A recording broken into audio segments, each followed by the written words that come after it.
Hello there.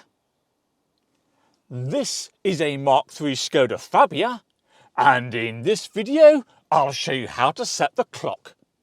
Welcome to CarSpyTV.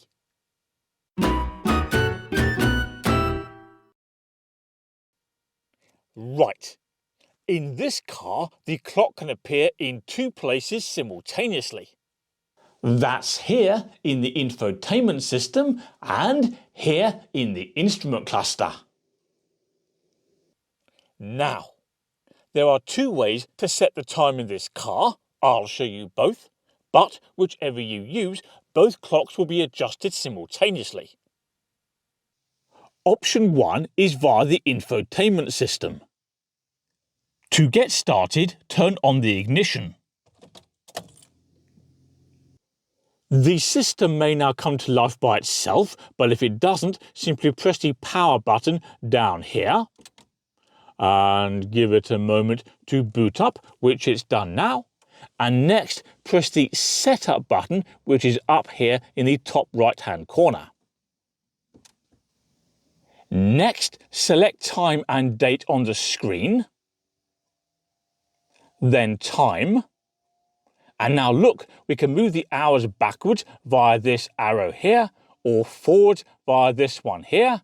Same with the minutes, and we can even choose PM or AM. When you're happy with those settings, press the back button in the top right-hand corner, where we have some other options.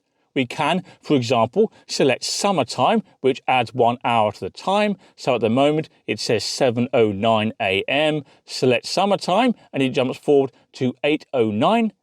We also have time zones here, quite a few of those to choose from.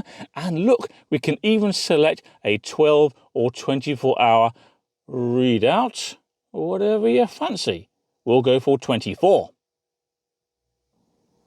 And when you're happy with those settings, simply pick another mode on the infotainment system, such as radio. And there we are, the clock has been set. The second way of setting the clock is via the screen in the instrument cluster. And once again, the ignition needs to be turned on.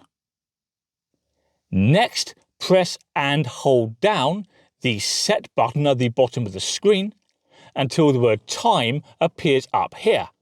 When time appears, simply let go of the set button.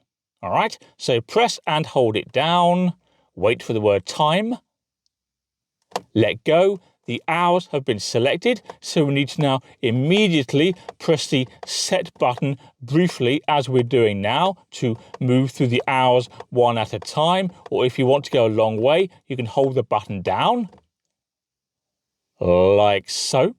And when you selected the correct hour, simply let go of the button and the minutes will be selected automatically. Wait for it. There we are, minutes selected, and just as before, we can move them forward via the set button. And once you've got the correct minutes and the correct hours, all you have to do is let go of the set button, wait a moment, and there we go, the time has been set. And that's it, but before you go, don't forget to subscribe to CarSpyTV, that makes it easier to find my other content. Can you also please do me a favour and click like on this video, and I will see you next time. Bye bye.